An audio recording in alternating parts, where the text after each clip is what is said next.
You're listening to The Globalist, first broadcast on the 2nd of September 2024 on Monocle Radio. The Globalist, in association with UBS.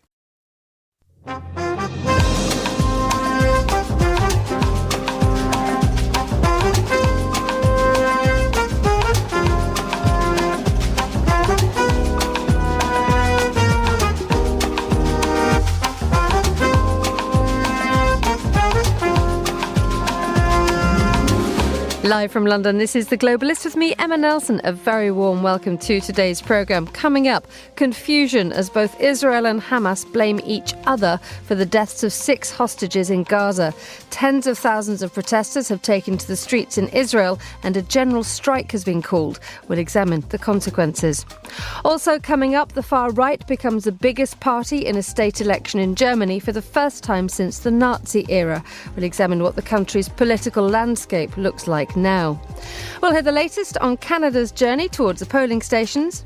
Canada's next general election doesn't formally need to be called until October next year, but Canadian voters aren't strangers to snap votes. More from Thomas Lewis later, plus. But on any given day, our investigative journalists might, at the beginning of the day, come across newfound Russian atrocities. They document that. The next day, they may be holding the Zelensky government accountable on anti-corruption practices, say. Prague plays host to GlobeSec. We'll bring you the highlights. That's all coming up on The Globalist, live from London.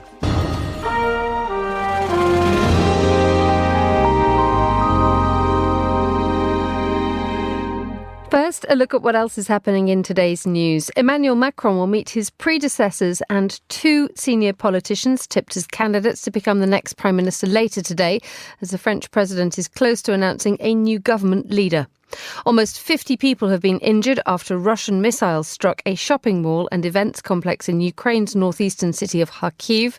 And Azerbaijan's ruling party is on course to win a single-seat majority in a snap parliamentary election called by President Ilham Aliyev.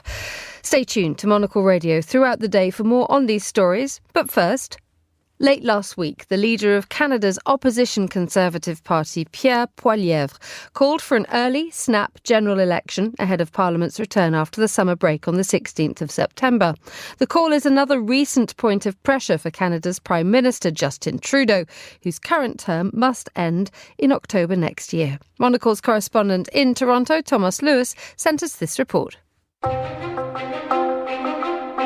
The calm in Canadian politics that the summer months traditionally bring with them was cut short late last week when Canada's Conservative leader Pierre Poilievre addressed the press in Ottawa and called for an early election. Jagmeet Singh is trying to delay the election until after February of next year so that he can qualify for a $2.2 million taxpayer-funded pension. That's why Canadians are calling him Sell Out Singh. My message to Sell Out Singh is this: put the people ahead of your pension.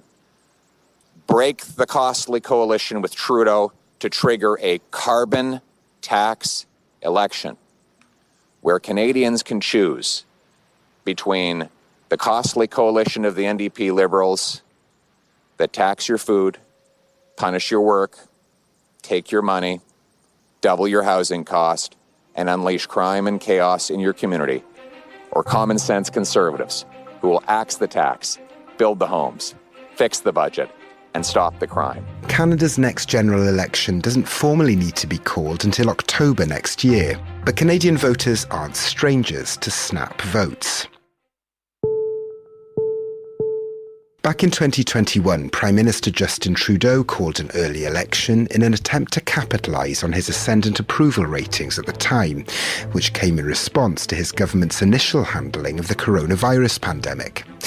It was a move, however, that didn't ultimately pay off. Each party's share remained largely the same, and Prime Minister Trudeau was returned to power as the head of a minority government. Canada, your next government will be a Liberal minority government. Justin Trudeau will hang on as Prime Minister tonight, with a clear mandate to get Canada through this pandemic and to the brighter days ahead. And my friends, that's exactly what we are ready to do.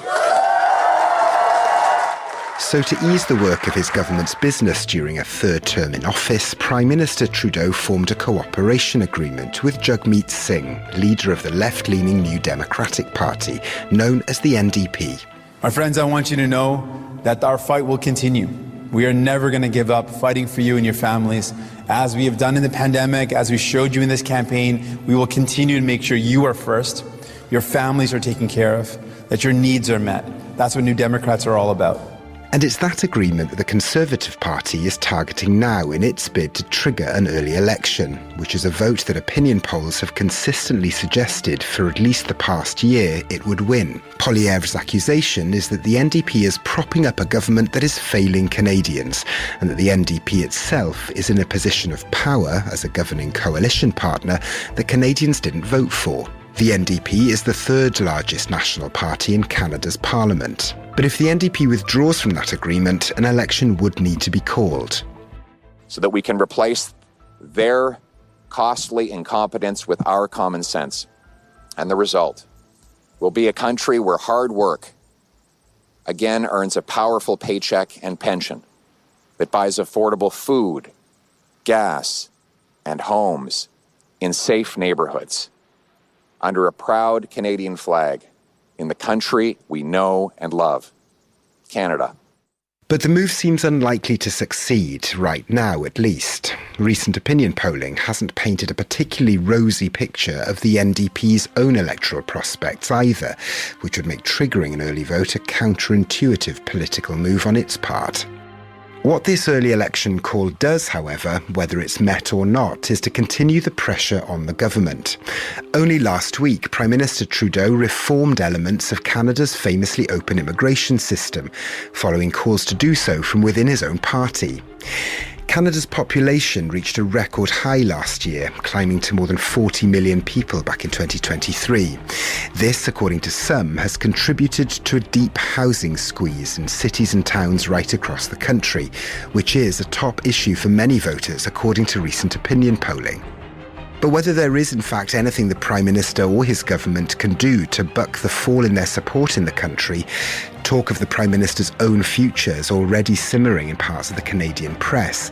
It isn't clear whether Pierre Poilievre's blunt populist brand of conservatism, which has more than a passing resemblance to the more aggressive rhetoric of Donald Trump's Republican Party south of the border, sits particularly comfortably with large parts of the Canadian electorate.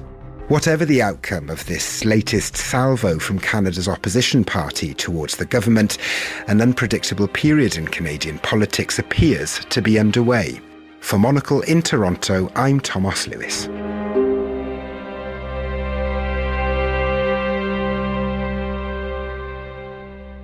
My thanks to Thomas Lewis there. You're listening to Monocle Radio.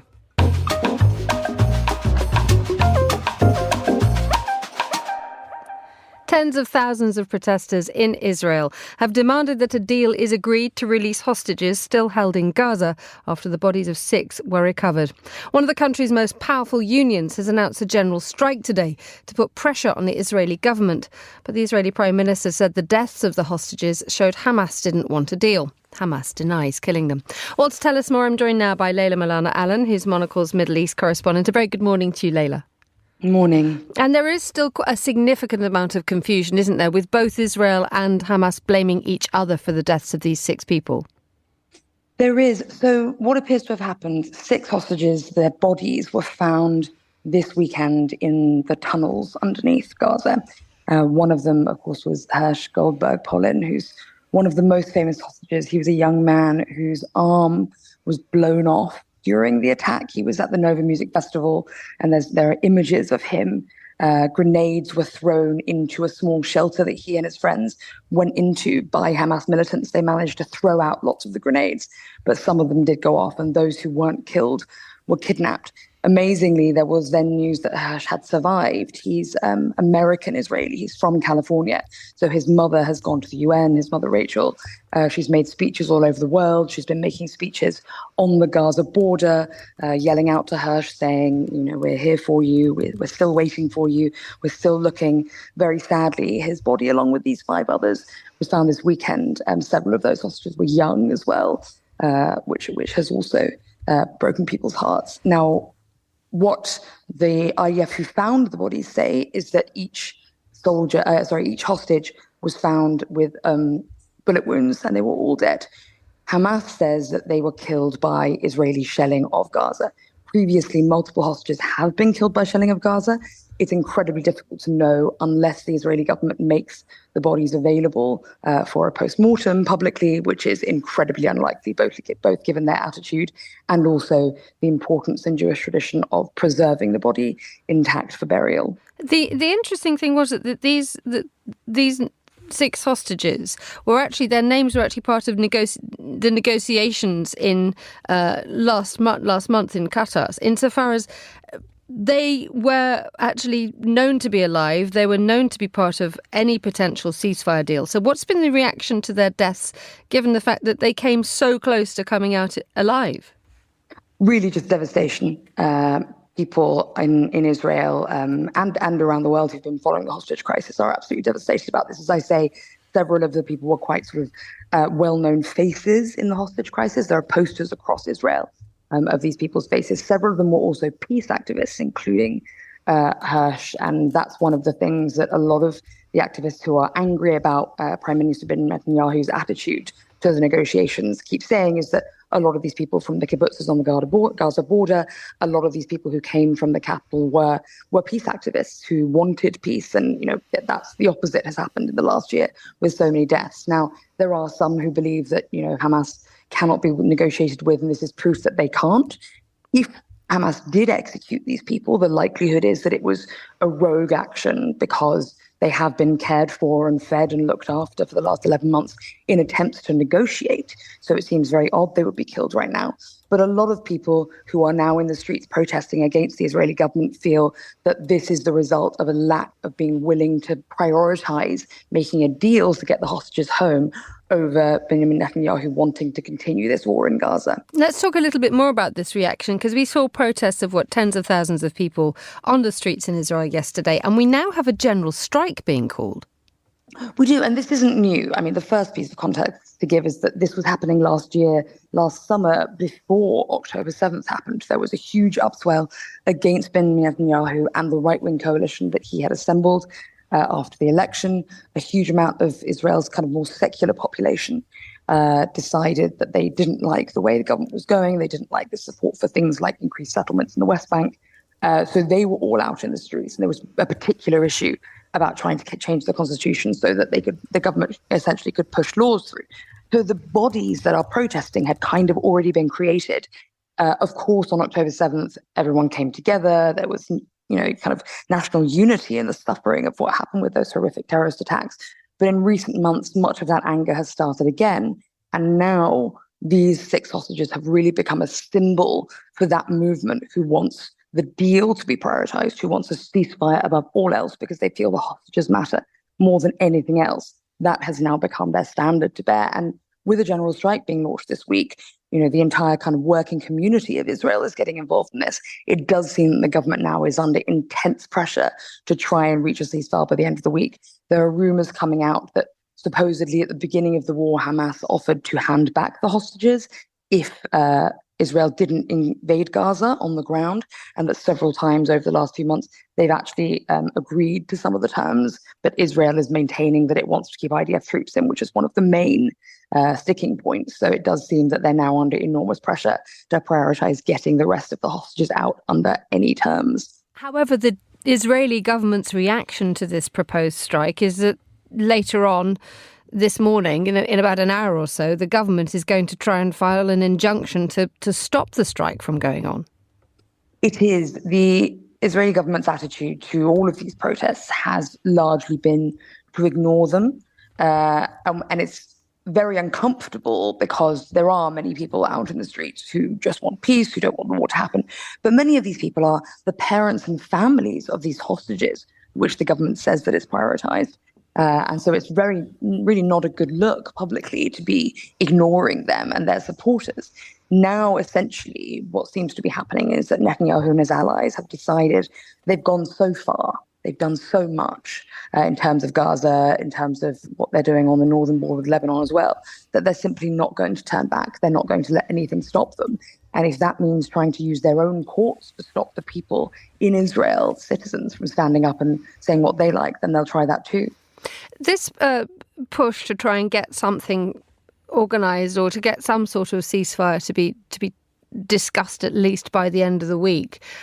Just looking at the Washington Post, it appears that the Biden administration is talking to Egypt and Qatar as a final take-it-or-leave-it proposal, and that there is a possibility that this could mark the end of the American-led negotiations. I mean, to what degree do we feel as if the negotiations and the ceasefire discussions involving the likes of Egypt and Qatar and the US may be running out of road here? Of course, what we're talking about is the US sort of pulling out for now after this, because, of course, we've got an election coming up in November. So the Biden administration really can't be trying to negotiate this up until the very last moment, while also trying to fight an election for Kamala Harris, who is his chosen successor. She could also have slightly different policy on this. She has shown not much of a lean towards those supportive of peace in Gaza, but more than Biden has. There's also the possibility, of course, that Donald Trump wins, which completely changes the game. So this is sort of their last-ditch effort. Biden really wants this deal to be his legacy. But after that, they won't be able to do much after we reach autumn. These negotiations have been ongoing since May. This is the deal that was originally actually drafted by Egypt and Qatar, and then the Biden administration presented it. The initial parts, there's less disagreement on. That's 6 weeks of ceasefire, like we saw at the end of last year. That's the initial trading of most of the elderly hostages who are left over, and a few of the women. And then the more pressing issues are what happens with Palestinians being allowed to go back to their homes in different parts of Gaza. Israel wants to hold on to the central Netzarim corridor and the southern Philadelphia corridor inside Gaza, which essentially means they have complete security control. Hamas rejects that. Egypt also rejects that because that is the Egyptian border with Gaza in the south. And then the longer-term issues of this 5-year plan to rebuild Gaza, where the money comes from, how many IDF troops are allowed in there, where the people stay while that's happening.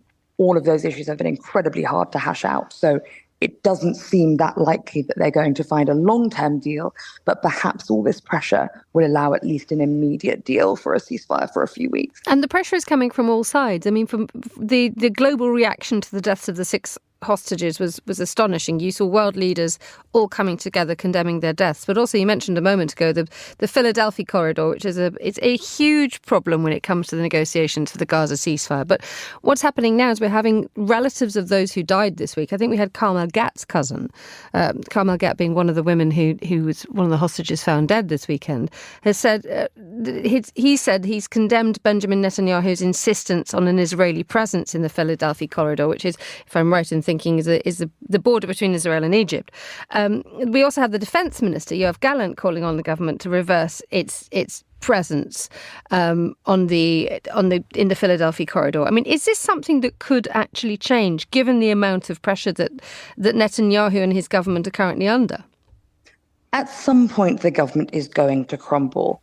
As I say, the voices of the people who support the families, who don't think this is the right way to do this, have been getting louder and louder. They obviously have a huge amount of support.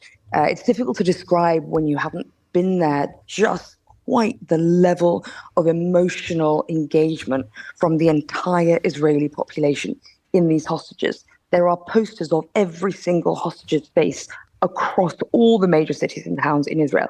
They still, nearly a year later, hold regular vigils every weekend for them. These people are in everybody's hearts. You mentioned Carmel Gat there. She was a 39-year-old peace activist. These are people who, many believe have essentially taken the weight of the Israeli administration's decisions in Gaza on their shoulders, and they paid for it with suffering and their lives. So now that we're seeing the international community as well get involved, there's been obviously huge support for freeing the hostages, but now very specifically this attitude that Netanyahu continuing to push in the way that he is not working. Whether or not Hamas did kill these particular hostages, if they did, it was because that essentially the IDF was coming and the pressure was such that that's what the decision that was made. So it's whatever is happening is not working. Now, it's very interesting that Yoav Gallant has stepped up and for one of the first times criticized one of Netanyahu's policies. Yoav Gallant has been trying to sort of paint himself as a successor to that right-wing administration of Netanyahu, but even he is beginning to see that now this is a man out in the cold on his own who is clinging to power. He believes that he is the only person who can win this war, but it's unclear whether he'll be able to hold on to power long enough to continue it. Leila Milana-Allen, thank you so much for joining us on the line. You're listening to The Globalist. Still to come, the far right becomes the biggest party in a state election in Germany for the first time since the Nazi era. Germany first, Deutschland zuerst. We'll examine what the country faces now, including a deeply uncertain future. Stay with us on The Globalist. UBS is a global financial services firm with over 150 years of heritage. Built on the unique dedication of our people, we bring fresh thinking and perspective to our work. We know that it takes a marriage of intelligence and heart to create lasting value for our clients. It's about having the right ideas, of course, but also about having one of the most accomplished systems and an unrivaled network of global experts. That's why at UBS, we pride ourselves on thinking smarter to make a real difference. Tune in to The Bulletin with UBS every week for the latest insights and opinions from UBS all around the world.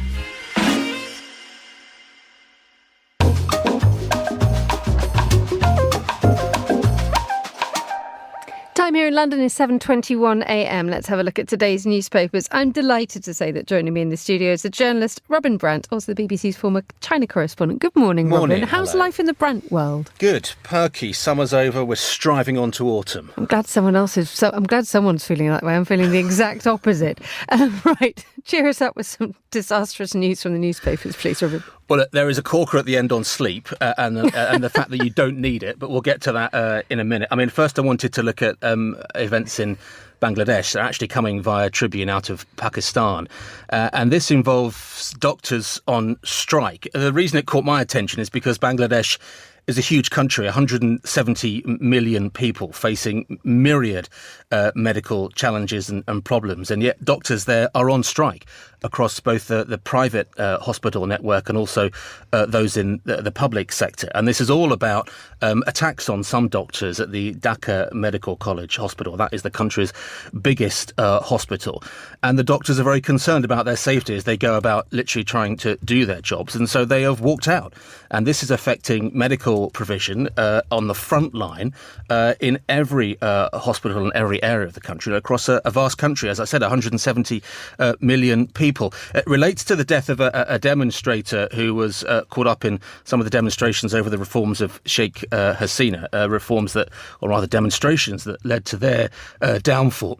Now, some of the family of this person that died think that the doctors were negligent. Over the weekend, some doctors were attacked at the DMCH, and this has led to this walkout. The doctors have demands for reforms, their own changes. They want armed health police in some of the hospitals. But as I said, we now have a standoff between those delivering primary care who are withdrawing their labour in a country of millions and millions of people. It's astonishing to think about the scale of this, isn't it? Because everything is shutting down, all public, all private hospitals, starting from today. And it is incredible to imagine that an entire healthcare system could press the pause button in such a way. Yeah, I mean, look, you have, don't you, medical practitioners, doctors withdrawing their labour. We've had it here in the UK over government reforms, over pay and conditions. That's not unusual. Those things are often balloted on. It's industrial action. They're planned to an extent.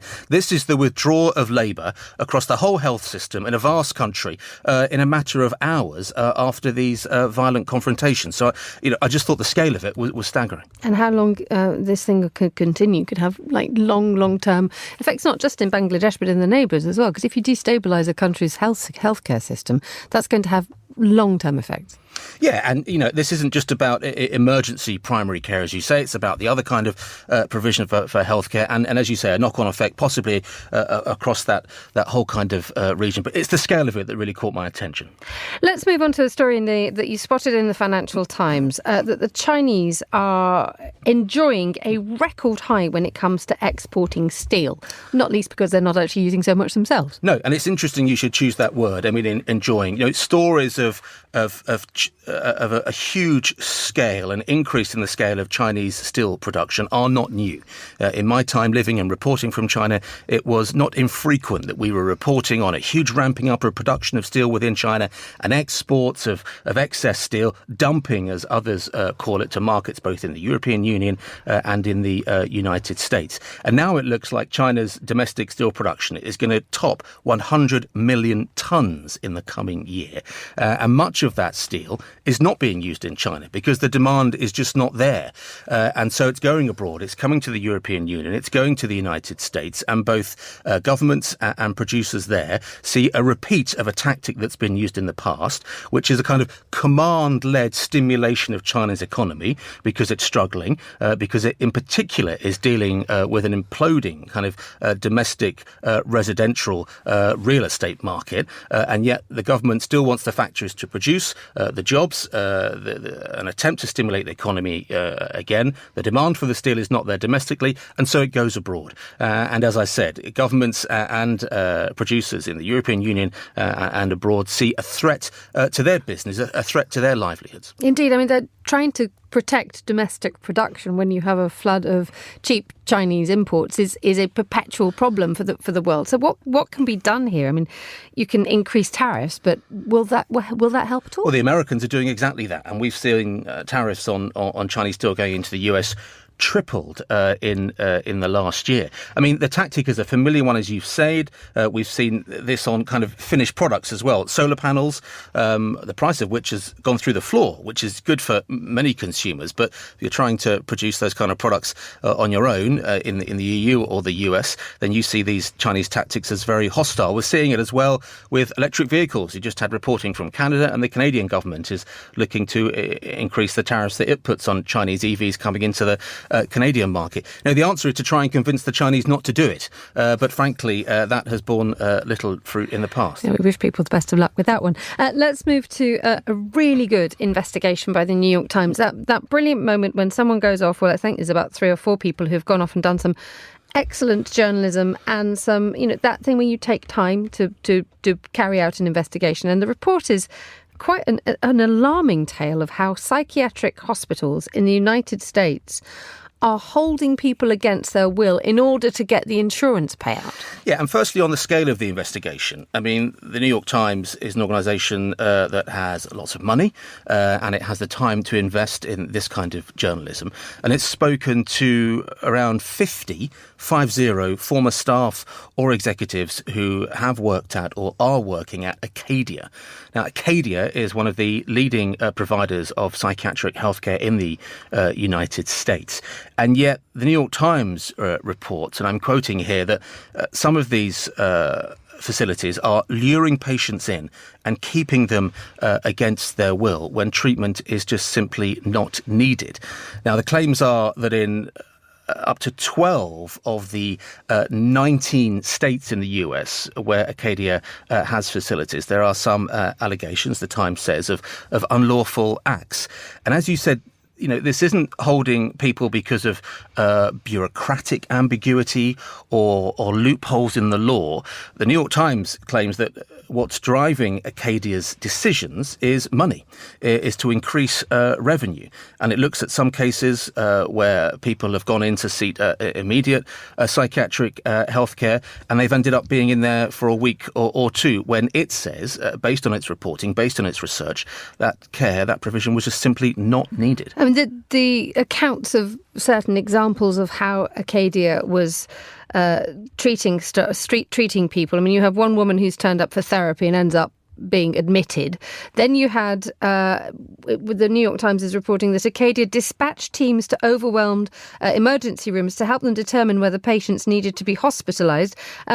Business development teams were willing to take difficult patients from offices, bringing donuts. I mean, it's astonishing. It's as if you're selling holiday insurance. Well, it's a sales culture, isn't it? That certainly many people listening to this, and particularly some here in the UK, where we have a nationalised healthcare system, will find very difficult to even understand. A sales culture that underpins healthcare provision, and the New York Times says ultimately leads to people who may be seeking immediate help or immediate care, ending up being held in a healthcare system legally in many initial instances, but against their will for weeks.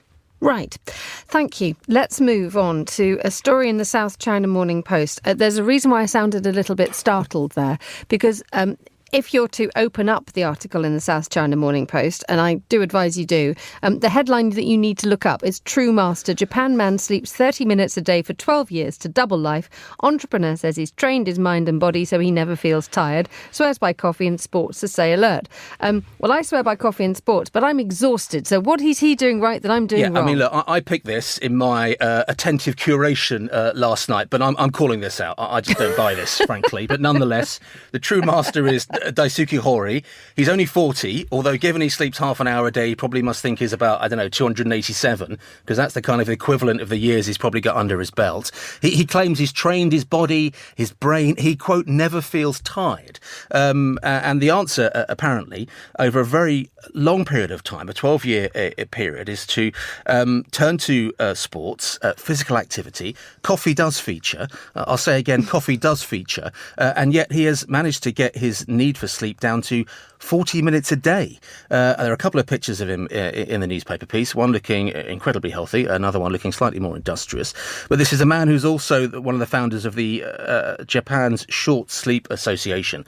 But look, I've never seen a story like this where There's someone probably some claims... good reasons why. Yeah, I mean, Margaret Thatcher, former Prime Minister of this country, famously needed, a couple of hours a night. You're supposed to get 8 hours, maybe 7.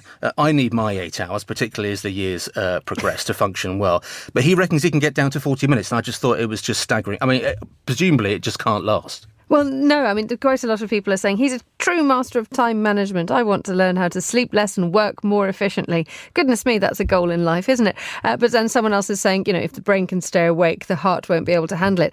I just feel really sorry for his family. There's a picture of Mrs. Hori and little Hori, and she looks as she could do with 8 hours. Presumably they're bearing the brunt, and there must be an equilibrium in the family, mustn't there? And if he's getting 40 minutes, they must be getting about 18 hours. Either that, or she's getting 40 minutes as well, because he won't stop talking. He keeps going. Wait, look, if you're going to survive on coffee, that's absolutely fine. That's the man drinks coffee, stays awake. But I love the way as well. This seems to be a staggering scientific discovery, but apparently it's kind of sport and coffee.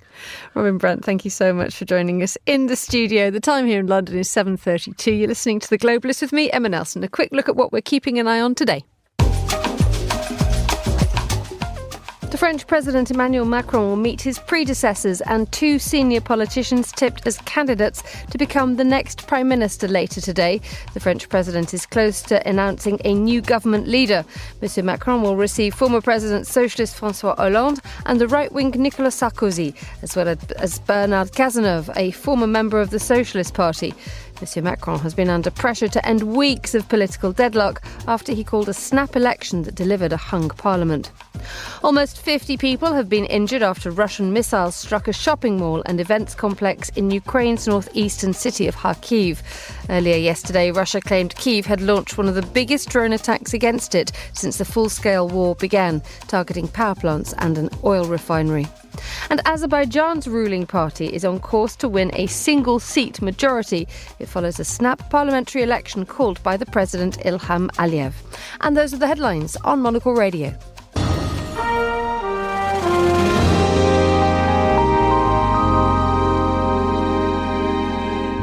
It's 8:33 in Leipzig, 7:33 here in London. Now, it is more than 3 decades since the words East Germany disappeared from the world's maps. With reunification came, it was hoped, a rapid bringing together of a country split in two by the Cold War.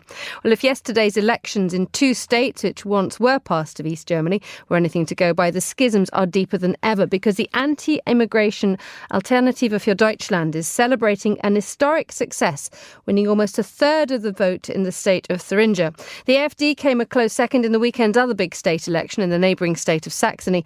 And to tell us more, I'm joined by Stephen Erlanger, who's chief diplomatic correspondent for the New York Times, covering Europe. A very good morning to you, Stephen. Good morning. This is a huge step politically for Germany, isn't it? Well, it is, because the history of Germany sends shockwaves. Germans are particularly sensitive to anything that looks like neo-Nazism.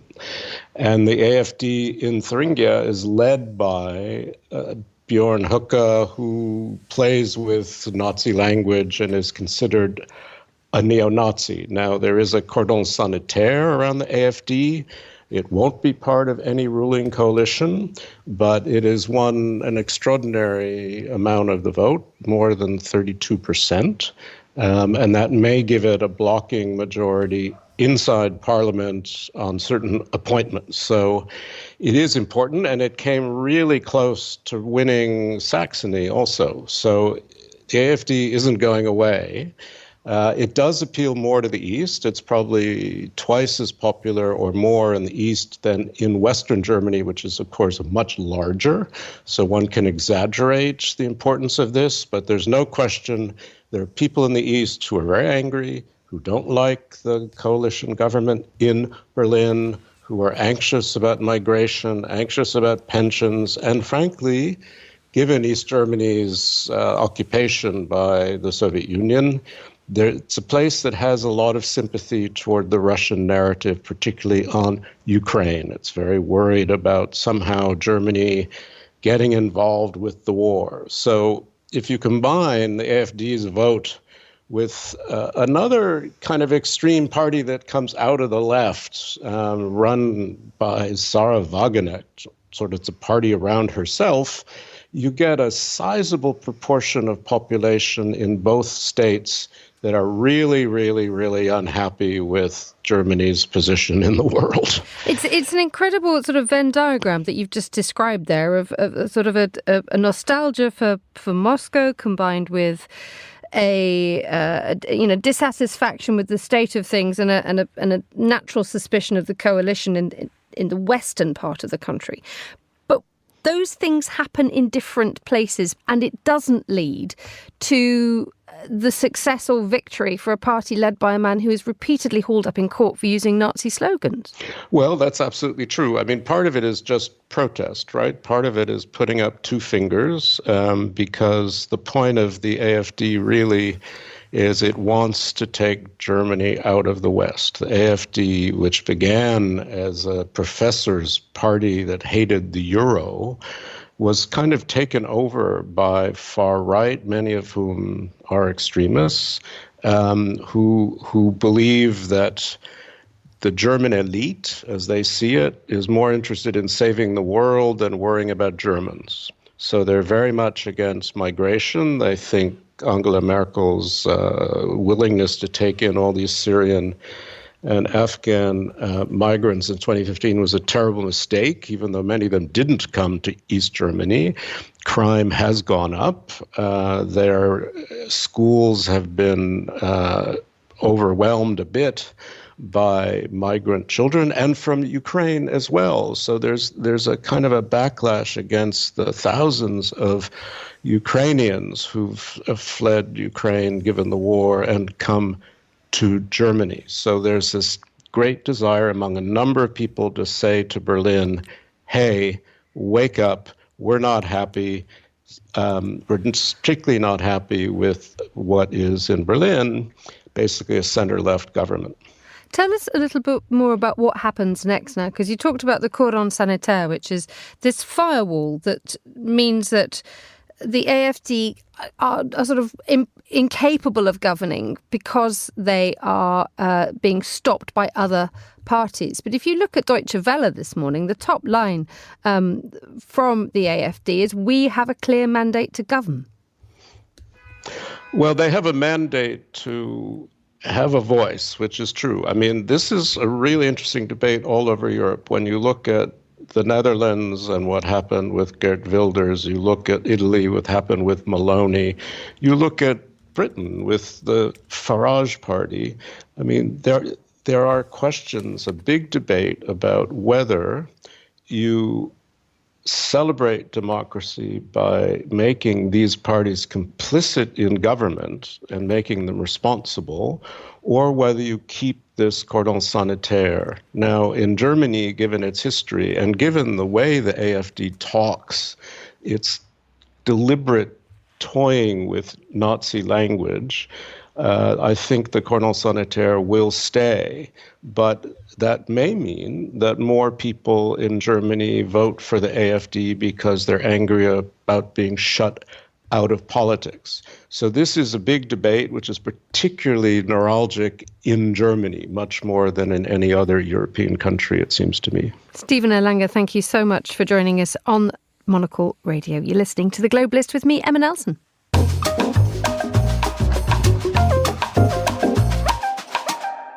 It is 8:40 a.m. in Prague, 7:40 a.m. here in London. Now, what came from this weekend's GlobeSec security meeting in Prague? Well, the Monocle team were out there, and Monocle's senior news editor, Chris Chermak, joins me now to tell us what happened. A very good morning to you, Chris. Good morning, Emma. What was it like being in Prague this year, given normally it's not in Prague, but politics in Slovakia have changed things and pushed people away from Bratislava? It is not normally in Prague, and perhaps jumping off some of the conversation you had with your previous guest, this is about some of the changes that you've had here in this region where the far right and nationalists have, kind of ebbed and flowed in their influence in different Central European countries. So GlobeSec is the kind of premier forum for Central Europe. For 18 years, it was held in Bratislava, but given the changes in government there, both GlobeSec decided to move, but also the Slovakian government basically didn't want them there, has cut funding for organizations and NGOs. And that's what drove GlobeSec to come to Prague this year instead. I spoke to, and we're gonna play a few clips for our listeners from some of the interviews that we did while we were in GlobeSec. And the first one I wanted to play to describe this is a former Slovakian foreign minister, Ivan Korčok, who also ran as an independent candidate to run the country himself.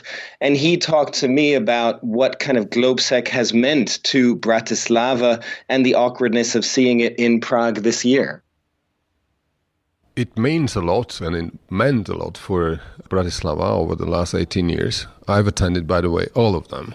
And I was at the cradle of GlobeSec when it started as a small organization 18 years ago. And since then, I saw it growing up to the level where basically I don't think that in Central Europe there is something like GlobeSec. And we are proud of that. We Slovaks that we could, organize something like this, which attracts so many people, experts, and top-level politicians who are talking, who are using this extraordinary platform that GlobeSec has provided. And it is excellent. Having said that, however, you're absolutely right that it was a strange feeling when I see, GlobeSec everywhere on this hotel and this venue, and it's not in Bratislava. In a nutshell, I think it is, first of all, a missed opportunity for Slovak government at this moment to continue, if I say it very diplomatically. Number two, I take note of the fact that Czech Republic and Czech authorities have provided shelter to GlobeSec, but I dare say it's just temporary because it will not be like this in Slovakia forever. I trust my country, I trust my citizen, my people, that when the moment comes, they will once again give an opportunity to run the country a more responsible government, which is not playing with the destiny of my country and questioning where Slovakia belongs to, because the issue where Slovakia belongs is manifested in a way by the fact that GlobeSec is not anymore in Bratislava. So, Chris, just tell us a little bit about who you've managed to collar and talk to. I would imagine for the foreign desk, but also for across Monocle's output, in terms of the most important things that are being said this year. So, the things that are being said here in terms of topics are not necessarily that different from what you would get in other regions. Global security was the focus, and particularly, of course, the war in Ukraine. That is something that has been the focus elsewhere. It is the focus here as well. I would say perhaps one note, it's more of a focus than certainly the Middle East was. That did not come up very much here. But we spoke to lots of people of different backgrounds, a lot of defense officials and generals. And one in particular that stood out for me, just having, followed Ukraine for the last 2.5 years, we spoke to the former defense minister, Oleksiy Reznikov, who, of course, was defense minister at the time that Russia invaded Ukraine. And he was ousted, if you will, or at least he left the administration quite recently, about a year ago. And some of it, there were questions about whether this was a change in direction for Ukraine. He was also the top army general, also left around the same time. And Andrew Muller spoke with Oleksiy Reznikov and asked him about sort of those reasons for leaving. You know that it's a very tough time for everybody. Sure. And fatigue syndrome, it's a natural reaction of human beings. Like we have fatigue syndrome in European countries, in European cities. So just imagine what the level of fatigue syndrome we have in Ukraine. And if you are working 24 hours, 7 days, you sleep 2 hours, 2.5, you became exhausted. I know it's personally. So I'm still recharging my batteries, still. I'm trying to do yoga, gymnastic every morning, and etc. But I still living during the night. I wake up and think, we need to do this, and this. I have to call to Australia, New Zealand, Japan, South Korea, America, Europe again. So jet lag, 24 hours. That's why I think it was the main reason of this decision to change. It's like, I would say that in the European and in democratic standards, it sounds like a reshuffling of government. I would say it's a real example of reshuffling. And you see that General Syrskyi, as a chief commander, very, very sufficient also. That was the former Ukrainian Defence Minister, Oleksiy Reznikov, speaking quite candidly about the fatigue of war, Chris. You got quite involved in this one. You were moderating a session not on military affairs, but on the issues of press freedom in all of this. Yes, and I think it sort of jumps off of Reznikov's point as well, because it is not only the politicians who are fatigued and struggling with what's happening in the war in Ukraine. I moderated this panel on press freedom and resilience, which had a number of journalists talking very candidly about the challenges that they are facing around the world in different places, including in Hungary, for example, in Uganda. Many of the journalists on the panel faced either being called Western agents or were currently being charged with sedition. One of the people on the panel as well was the CEO of Radio Free Europe, Radio Liberty, which operates in local languages in many countries around the world. And their CEO, Stephen Kapus, talked about the plight and the struggles of particularly their Ukrainian service. Our Ukrainian service has been around now, as of next week, it will be 70 years. This last 2.5 years of that 70 has been an extraordinarily challenging time, and our people are doing enormously important work, brave work. We've had people in the last couple of weeks go into Russia with the Ukrainian forces. In the last 2.5 years, let's see, we lost one journalist in a missile strike. She happened to be in her home at the time. Another journalist was very severely injured by a mortar attack. Some of our technical production team saved the lives of a pair of Ukrainian soldiers who they were covering when they came under attack, thanks to the first aid training that they had, so on and so forth. A normal day in the office these days looks a lot different than it did 3 years ago. For these people, many of them grew up in Ukraine. They are covering stories about in their neighborhoods where they grew up, where their families still live. But on any given day, our investigative journalists might, at the beginning of the day, come across newfound Russian atrocities. They document that. The next day, they may be holding the Zelensky government accountable on anti-corruption practices, say. So it's enormously challenging work, and I'm enormously proud of them. That was the CEO of Radio Free Europe, Radio Liberty, Stephen Kapus. And my thanks to Chris Chermak joining me on the line from Prague there. You're listening to Monocle Radio. UBS has over 900 investment analysts from over 100 different countries. Over 900 of the sharpest minds and freshest thinkers in the world of finance today. To find out how we could help you, contact us at ubs.com.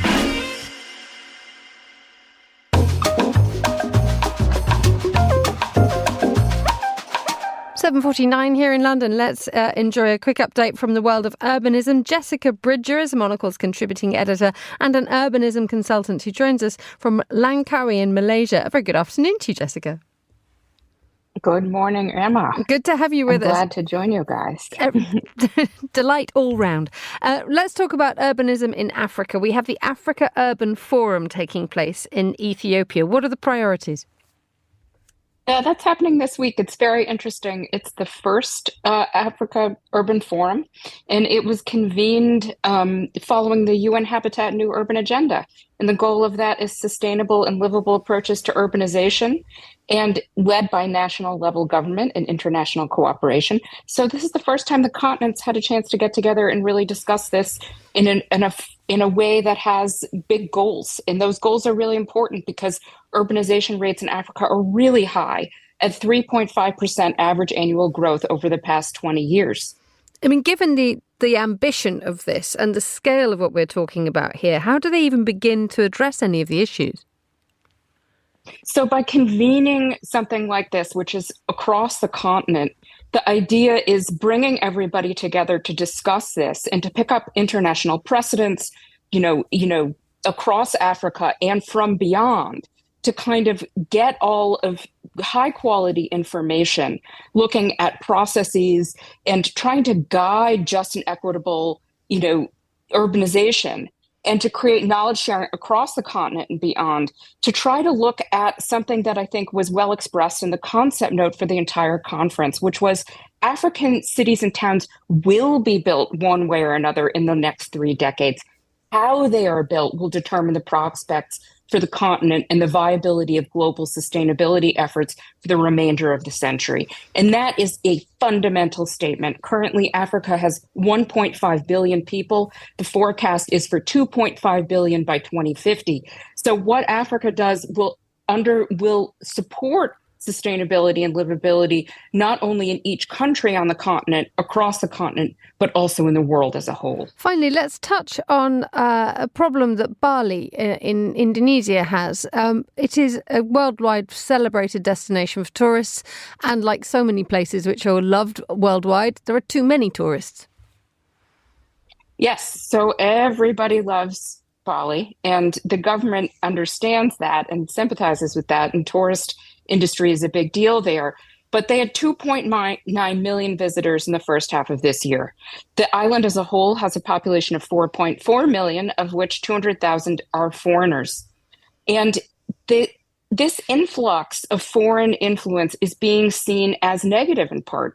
And Bali would like to shift its focus in the tourism industry to quality over quantity. There have been a number of high-profile incidents where the behavior and lack of cultural understanding of foreigners have created a lot of problems for Bali. And as an island as a whole, they're trying to develop their infrastructure and urban development in a way that's more sustainable and more sensible in terms of what the communities actually need. Jessica Bridger, thank you so much for joining us on Monocle Radio. You're listening to The Globalist.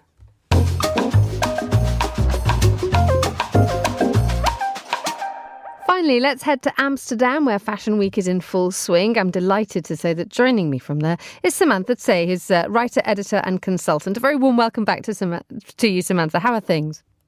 Hi, Emma. Things are great. How are you? Very well, thank you. And glad to know that you're in Amsterdam and you can bring us an update from Fashion Week. What's going on? Well, Amsterdam Fashion Week is starting today. As you know, there are 4 major fashion weeks: New York, London, Milan, and Paris. And in addition to that, there are several secondary fashion weeks, including Amsterdam, Copenhagen, Tokyo, Seoul, etc. And so what's really great about these secondary shows is that it gives an insight into the local fashion and design community, from emerging talents to established names. So that's what's been really exciting being here. And also sort of the cross-pollination of fashion with art and design, which has been absolutely fantastic. We'll come to the fashion art and design bit in a moment, but let's focus a little bit on what Amsterdam's fashion identity is. I mean, given the fact that you say it's a secondary location, nonetheless, it's a place that always likes to punch above its weight. Absolutely. Well, I definitely think what's a really big recurring theme here, as we see in a lot of secondary fashion weeks, is the idea of sustainability. Sustainability is a really big, thing here, and a lot of the designers here are showing with sustainability in mind, whether it's fully upcycled collection or looking at ways to reutilize dead stock material.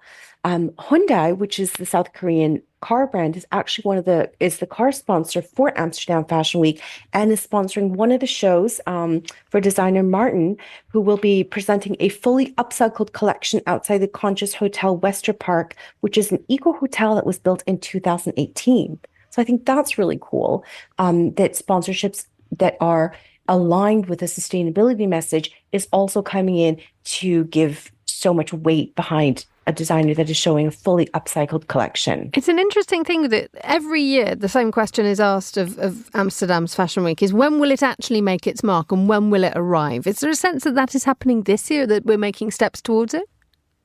I definitely think they're making steps towards it. I think it's difficult for a lot of the secondary fashion shows to really make, an impression the way that, say, Copenhagen has. Copenhagen was very clever in its strategy when it started, I think about, say, maybe 10 years ago, when they started inviting, the right editors and the influencers to get the sort of momentum going.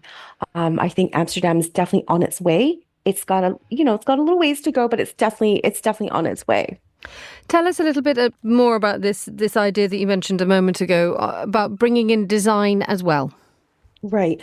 So designer Sabine Marcellus is going to be collaborating with Solid Nature, and she's going to be unveiling a new installation on September 5th.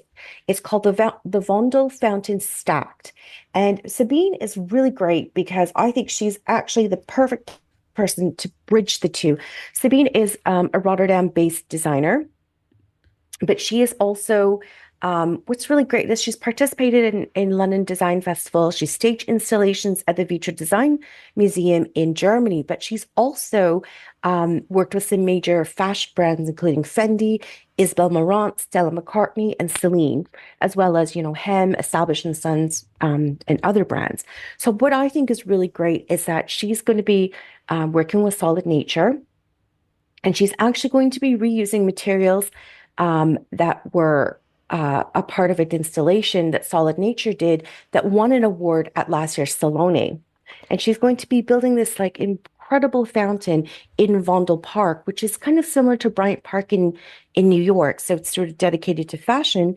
And so that's going to be a really great way to really, have a conversation about sustainability, about design, and about sort of cross-pollinating the world, the two sort of disciplines. We have but a few seconds to talk about not just necessarily the form and the sustainability aspects of it, but what is the general look that you get, or the style that you get from a capital which works so closely with design?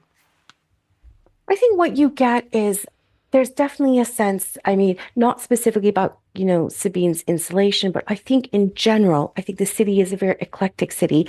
And I think the city really embraces all forms of design. Thank you so much, Samantha C., for joining us here on The Globalist. And that's all the time we have for today's programme. The warmest of thanks to all my guests. And thanks too to our producers, Tom Webb and Anita Riotta. Our researcher was Sana Jumani and our studio manager was Flynn Simons. After the headlines, there's more music on the way. The briefing is live at midday here in London. The Globalist is back at the same time tomorrow. I hope you can join me for that if you can. But for now, from me, Emma Nelson, goodbye. Thank you very much for listening and have a great week.